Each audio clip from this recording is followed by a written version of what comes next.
Hey everyone, welcome back to the channel.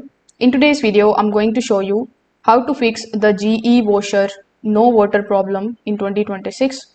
So in order to fix it, first of all, you need to start by making sure that both the hot and the cold water supply valves behind the washer are fully open. Sometimes one or both valves may be partially closed after plumbing work or maintenance. Also, you need to check nearby faucets to confirm that your home has normal water pressure.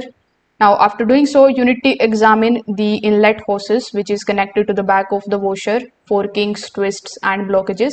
Sometimes a restricted hose can reduce or completely stop the water flow. If needed, you can disconnect the hoses and inspect the inlet screens for mineral buildup and sediment that may be blocking water entry. Now, inside the water inlet valve are small filter screens which are designed to catch the debris. Over time, these can become clogged, so you need to carefully clean the screens without damaging them.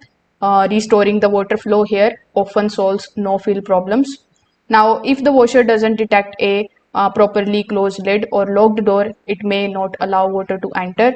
So on your machine, you just have to simply take a look at the lid switch and the door lock assembly, whether it is functioning correctly before assuming that it is a water supply issue. So if this video helped you out, make sure that you like this video and subscribe to the channel. Thanks for watching.